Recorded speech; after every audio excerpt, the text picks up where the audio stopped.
The envelope was still sealed when I left for Denver. I know because I taped it myself, 3 strips of clear tape across the flap, the way my father taught me to seal anything important. When I came back 4 days later, the tape was gone, the flap was loose, and the $19,400 I had saved for my sister's house down payment had vanished like it had never existed at all. I sat on the edge of my old bed, holding the empty envelope, and I didn't cry. I didn't scream. I just listened. Down the hall, I could hear my sister humming something bright and careless, the sound of someone who had already decided everything would be fine. She had no idea I'd already made a phone call. The Callaway house on Birchwood Drive was the kind of place that looked like a Christmas card all year round. Wraparound porch, window boxes full of petunias in summer, a welcome mat that my mother replaced every single season. From the outside, we were the family that had it together. Inside, we were something more complicated than that. My parents, both from small towns in Ohio, had built everything they had from scratch. My father drove a delivery route for 19 years before his back gave out. My mother worked the front desk at a dental office and picked up weekend shifts at a florist shop when bills piled up. They weren't the kind of people who talked about money at the dinner table. They were the kind of people who just handled it, quietly, without complaint, and expected their children to learn by watching. I learned. My sister Brooke learned something different. She was born 3 years after me when my parents had finally found a little breathing room. By then, my father had moved into a dispatch supervisor role, my mother had gotten a raise, and the financial terror of my early childhood had softened into something more manageable. Brooke arrived into that softer world, and I think she just assumed it had always been that way. She was the kind of pretty that made strangers turn around. Big dark eyes, a laugh that filled whatever room she was in, an effortless ability to make people feel like she had chosen them specifically to be her audience. Teachers loved her. Coaches picked her first. At every family gathering, there was always someone refilling her glass before she had to ask. I was the one who refilled everyone else's. By the time I was in high school, the dynamic had calcified into something we didn't even talk about anymore. I babysat neighborhood kids on weekends and saved the money in a shoebox under my bed. Brooke joined a school play and came home with flowers from 3 different admirers. When I wanted to go to college out of state, my father sat me down and explained, carefully and with real regret in his eyes, that the money wasn't there. I nodded, applied for loans, and enrolled at the state university 40 minutes from home. When Brooke wanted to go to the same school 6 years later, my parents somehow found a way to make it work. I'm not telling this to relitigate old wounds. I made peace with most of it a long time ago. I'm telling it because you need to understand the architecture of our family, who carried weight and who was carried, before any of what happened next makes sense. I moved to Portland at 24, project coordinator for a construction management firm, the kind of job that sounds dull until you realize it means I spent my days making sure multi-million-dollar builds didn't fall apart. Good salary. Long hours. A small apartment I kept immaculate because I had no time to let it get messy. I was good at control. I had been practicing my whole life. Brooke, meanwhile, had spent 3 years bouncing between apartments in Columbus, Ohio, splitting rent with a rotating cast of roommates, working a marketing coordinator job that paid just enough to make her feel like she was almost stable. She called me every few weeks, always at inconvenient times, always starting with, "I just need to vent for a second," and I would put in my earbuds and listen while I answered emails. Last spring, she called to say she had found the one. Not a person. An apartment. It was a ground floor unit in a converted building in German Village. Exposed brick, original hardwood floors, tall windows, the kind of place that looks exactly like someone's Pinterest board. She had been on a waiting list for 8 months. The landlord had finally come back with an offer. First month, last month. Security deposit, $4,200 up front, with the unit available in 6 weeks. She didn't have it. I told her I would help. I always told her I would help. I always told her I would help. But then my mother called 2 nights later with something larger. A house. A real one. 3 bedrooms in a neighborhood where Brooke had always wanted to live. A seller willing to move fast. A price that made the mortgage affordable if she could cover the down payment. $19,400. The seller wanted confirmation of funds within 10 days. My mother's voice on the phone was careful and quiet. I know it's a lot to ask. You don't have to. But we both knew what those words really meant. I had been saving for 2 years toward my own goals, a business I wanted to start, a safety net I was building, a future I was assembling one disciplined choice at a time. But $19,400 was something I could cover without emptying myself. I had worked hard and been careful, and it had paid off. "I'll do it," I said. My mother exhaled like she'd been holding her breath for a week. I withdrew the cash on a Thursday.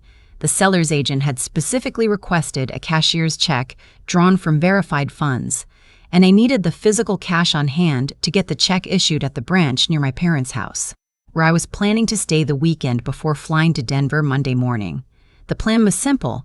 I get the check issued Friday morning, we deliver it to the agent Friday afternoon, everything would be done before I left. I put the envelope in my old room in the drawer of the nightstand beside the bed I'd slept in until I was 18. I told Brooke it was there because she was going to drive it to the agent with me Friday morning. Thursday night, she hugged me in the kitchen and said, "You have no idea how much this means to me." I believed her. I woke up early Friday to a text from my manager, a structural issue on the Denver site. The client was spiraling. I needed to be on a call at 7 a.m. The call ran 3 hours. By the time I surfaced, Brooke had already left the house. I assumed she had an errand. I went to shower, came back, picked up my phone. A text from her. Something came up. "Can we do the agent thing Monday? You'll be back by then, right?" I stared at the message for a second, then typed back, "Monday's too late. They need it by end of day Friday. I'll go myself." I walked to the nightstand, opened the drawer. The envelope was there. But when I picked it up, something was wrong. I knew the weight of $19,400 in banded hundreds. I had held it, organized it, counted it twice before I sealed it. What I was holding now was maybe a quarter of that, if that. I opened it. $1,200. A neat stack, banded, placed carefully back inside like a gesture toward tidiness in the middle of a catastrophe. For a moment, I just stood there with the drawer still open. The rest of the room was untouched. My old jewelry box, my laptop, the spare car key I kept on a hook. None of it moved. This wasn't random. This was targeted and deliberate and done by someone who knew exactly what they were taking and why it was there. I sat down on the bed, not panicking, not crying. I was doing something colder than either of those things. I was thinking. I picked up my phone and opened Venmo. Brooke and I weren't connected on it, but her profile was public. I scrolled back 3 days, nothing unusual. Then I opened Instagram and found her page. Her last post was from 2 nights ago, a table at a restaurant downtown, cocktails, the kind of candlelit, low-light photo that performs well, 6 people visible. The caption, "Girls, you deserve everything." I looked at the tagged location, the Pearl, a rooftop bar and restaurant in Columbus. I knew for a fact charged $42 for an entree and $18 for a glass of wine. I scrolled further. A story from yesterday afternoon, already expired but visible in my search cache because I hadn't refreshed it, a dressing room selfie, a silk blouse held up, a caption that just said, "Treat yourself with a sunglasses emoji." My phone buzzed. A text from my college friend Dana, who had dated someone in Brooke's friend group 2 years ago and still followed the same social circles. "Hey, random question. Is your sister okay? Saw her at Easton last night and she was going kind of hard on the shopping. Like multiple bags hard. Just checking in." I read that message 3 times. Then I set the phone face down on the nightstand, took a slow breath, and looked out the window at the backyard. The same oak tree, the same rusted weather vane on the garage roof. Everything unchanged since I was 10 years old. Something settled in me. Not anger exactly, though there was anger underneath it. It was more like resolution, the feeling of a decision finishing itself before you've consciously made it. I already knew what I was going to do. I just needed to wait for her to come home. She walked in a little after 3. I heard the garage door, then the interior door, then the specific sound of shopping bags, that papery rustle, the knock of a stiff handle against a door frame. She came into the kitchen where I was sitting at the table with a cup of coffee and my laptop open. She stopped when she saw me. "Oh," she said, "I thought you were doing calls all day." "Wrapped up early," I said. I didn't look up from my screen. She set her bags down. I counted 3 without making a show of counting and opened the refrigerator. "Want anything?" "I'm grabbing water. I'm good." She sat across from me. She was wearing something new. I could tell by the way she was sitting in it, slightly careful, the way you sit in clothes that still have the store smell. "How's the Denver thing?" she asked. "Under control," I said. I closed my laptop and folded my hands on the table. I went to get the envelope this morning. She took a sip of water. Her face did something small, a fractional tightening, there and gone in half a second. "Oh yeah, I was going to call you about that." "Were you?" "Something came up with the money situation and I needed to borrow some. Just temporarily. I'm going to pay it back before the end of the month. I swear, Brooke." My voice was even. "The envelope had $19,400 in it. There's $1,200 left." She put her water glass down. "I know how much was in it. Then you know that what's missing isn't something you borrow. That's not a short-term loan. That was a down payment. I know what it was." Her voice rose slightly, the first sign of the performance that was coming. "I just hit a really hard patch this month, and I have been so stressed, and everyone around me is doing well, and I just needed— You went to dinner at the Pearl last night." Silence. "You were shopping at Easton this morning." I nodded at the bags. Her jaw tightened. "You're going through my stuff. A friend texted me, and your Instagram is public." She looked at the table. Then she looked at me. And then she did the thing she had always done when logic ran out. Her eyes filled, her chin dropped, and her voice went soft and genuinely broken sounding. I had watched this since she was 4 years old. It had worked every single time. "I'm sorry," she whispered. "I am so sorry. I'll fix it. Just please don't tell Mom and Dad. Dad will never let me live it down. I'll sell things. I'll ask Marcus for a loan. I'll figure it out. Please." I looked at her for a long moment.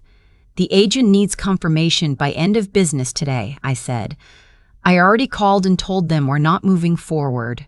Her head snapped up. "What?" "I withdrew the offer." "You?" "The house." She blinked. "You can't be serious right now. I have been on that list for— I know how long you've been waiting," I said quietly. "I know exactly how long because you called me every 3 weeks to update me. So fix it. Call them back, tell them there was a misunderstanding. You have the money. I don't have the money, Brooke. You spent it." The crying shifted then, from soft to sharp, from sad to angry. She cycled through every gear. I was overreacting. I was punishing her. I was making a huge deal out of something she would definitely fix. I didn't understand what kind of pressure she was under. I had never understood because I was always the one who had everything handled, and some of us weren't like that. I let her finish. When she ran out of words, the kitchen was very quiet. "Here's what's going to happen," I said. "Tonight, you're going to tell Mom and Dad. Not because I'm forcing you, but because they asked me if the payment went through, and I'm not going to lie to them. If you tell them first, that's your choice. If you don't, I'll tell them at dinner." She stared at me. "You'd really do that? I'm not doing anything to you. You did this." She picked up her bags and went upstairs without another word. I sat in the kitchen and drank the rest of my coffee, which had gone cold. Dinner that night was quiet in the way that houses get quiet when something is about to break. My mother had made pot roast, which was her comfort meal, the thing she cooked when she was happy or nervous or trying to hold something together. My father sat at the head of the table the way he always did, scrolling through something on his phone before my mother asked him to put it away. Brooke didn't come down until my mother called twice. She sat across from me and didn't look up from her plate. My father was the one who brought it up. He'd gotten an email notification. The seller's agent had sent a formal withdrawal confirmation to the email address on the offer documents, and my father was copied. He read it aloud slowly, with the careful, even tone he used when he was working very hard to stay calm. "Can someone explain this?" Brooke set her fork down. What followed was one of the hardest dinner table conversations I have ever witnessed, and I have witnessed some difficult ones in that kitchen. She told them in a voice that kept cracking. My mother's face went through grief and confusion and something that looked like old, tired recognition, like some part of her had always known a bill like this would eventually come due. My father didn't yell. He was worse than yelling. He was quiet and deliberate, and he looked at her like he was finally, after 30 years of parenting, running out of ways to reinterpret her behavior. "You took money your sister saved and you spent it on clothes and dinners," he said. It wasn't a question. He just wanted to hear her confirm it out loud. She confirmed it out loud. My mother turned to me. "I'm so sorry, sweetheart." "I know," I said. "How do we fix this?" "We don't," I said. "Brooke does," my father nodded slowly, like I had said something he had been trying to formulate for years. "Tell us what you spent. Everything." She walked them through it. The restaurant, the shopping, a weekend trip to Cincinnati she'd taken with friends 2 months earlier that she'd put on a card and had been planning to pay off with money she'd figured she would have by then. The total picture was worse than the $19,400. It was a pattern of spending that had been building for over a year, plugged at each crisis point by a phone call to my parents, or a text to me, or a quiet loan from whoever in her life had room to absorb the impact. My mother covered her mouth with her hand. "I didn't know it was that bad," she said, and I understood she was talking to herself as much as anyone. My father looked at the table for a long moment. Then he looked at Brooke. "Starting tomorrow, you're going to write down every dollar you've spent in the last 6 months. Everything. And then you're going to figure out a repayment schedule for your sister." "And the house?" Brooke asked. Her voice was very small. "What house?" my father said. She flinched. "There's no house right now," he said. "There's the apartment you're renting. There's the job you have. And there's the debt you owe. That's the whole picture." "You're not going to help me?" He looked at her for a long time. "We've been helping you for 30 years, Brooke." I'm not sure it helped. That was the moment. I watched it land on her, not just as an accusation, but as something true. She didn't argue. She just nodded very slowly, looking at her hands. I flew to Denver the next morning. I handled the work crisis, which was genuinely fixable because most crises are when you take the emotion out and look at the load-bearing facts. I sat in hotel rooms at night with spreadsheets open and thought about my sister. Not with rage, with something quieter and harder to name, a kind of grief maybe for the version of the relationship we could have had, and a clear-eyed acknowledgement that the version we'd actually had wasn't sustainable. She texted me on Wednesday. Just 4 words, "I'm returning everything today." I didn't respond right away. I finished my work, had dinner, then typed back, "Thank you." When I came back to Portland, a card was waiting in my mailbox, handwritten, on plain stationery. No decorative border, no funny illustration, none of the performative softness she sometimes deployed as a prelude to asking for something. I used to think asking for help was the same as being loved. I think I confused the two for a long time. "I'm sorry, I'm starting over." B folded inside was $300 in cash, the first installment. I sat at my kitchen table and held it for a while. The months that followed were not a movie montage. They were slow and uneven, and sometimes 2 steps back for every 3 steps forward. Brooke returned what she could from the shopping trip. Not everything was returnable, and some of the window for returns had passed. She recovered about 40% of what she'd spent through returns and reselling. She started making monthly payments to me through Venmo, amounts that varied from $200 to $450, depending on her pay cycle, always with a brief note. March. More next month. Picked up freelance work. I kept a running total in a notes app on my phone. My parents started something I didn't expect. They pulled back. Not coldly, but deliberately. My mother stopped automatically covering Brooke's shortfalls. My father stopped treating every phone call from her as a potential emergency requiring mobilization. It was, I realized, as hard for them as anything else in the situation. Maybe harder because the instinct to protect had been so deeply wired into them for so long. They started seeing a family therapist in the spring, a woman named Dr. Hessler, who apparently had a particular specialty in family financial dynamics, a phrase that sounds clinical but describes something very human and very specific. I joined 2 sessions over video call from Portland. In the first session, my mother said something I hadn't been prepared for. I think I gave Brooke the message, without ever meaning to, that being lovable meant being in need, that we showed up for her more when she was struggling. I think she learned to stay struggling.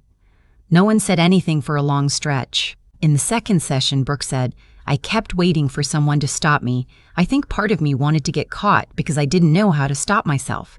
It didn't excuse anything. She didn't offer it as an excuse, but something about hearing her say it, not to me, but to a room, made the whole thing feel less like a betrayal and more like a diagnosis. Something that had been building since childhood, poorly named for years, finally being called what it was. By autumn, Brooke had paid back a little over $9,000. She had taken on 2 freelance clients alongside her regular job, cut her rent by moving to a smaller apartment, and started using a budgeting app she texted me about one night with a kind of shy pride that I found genuinely moving. She'd also applied to a first-time homebuyer program through a nonprofit in Columbus. Income-based down payment assistance available, a 12-week financial literacy course required before application. She sent me the link. Look at this. I think I actually qualify. I clicked it. She did qualify. That's great, I wrote back. Let me know how the course goes. She sent me a thumbs up. Then, a minute later, no, I mean it, not asking for anything, just wanted to share it with you. I stared at that for a second, then I typed, I know. I'm proud of you. In November, she mailed me something in a small box. Inside was a framed photograph, the 2 of us at our cousin's wedding, maybe 8 years ago, before the distance had settled in. We were standing outside the reception hall and laughing at something off camera, our heads tilted toward each other. I don't even remember what was funny.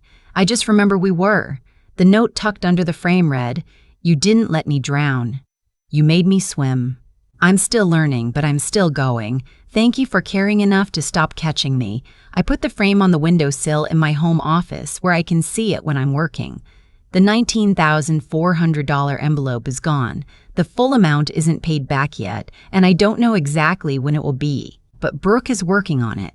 Not because someone is standing over her, not because there's a consequence threatening her, but because she finally understands that money is not abstract, and love is not a bailout, and she is capable of more than she spent years letting herself believe. I am not the fixer anymore. I'm not sure I was ever doing her a favor by being one. Sometimes the most honest thing you can do for someone you love is to let the envelope stay empty just long enough for them to understand what filling it back up actually costs. Not in dollars. In the daily, unglamorous, humble work of becoming someone who can be trusted. If you've ever been the one in your family who held everything together while someone else came apart, you already know the particular exhaustion I'm describing. And if you've ever had to choose between rescuing someone and letting them learn, tell me in the comments. There's no clean answer. But there is an honest one. Hit like if you've ever had to love someone enough to stop saving them. There is a version of this story where I transfer the money again, where I call the agent back, explain there was a misunderstanding, and cover what my sister spent because I could, technically, and because it would have been the easier afternoon.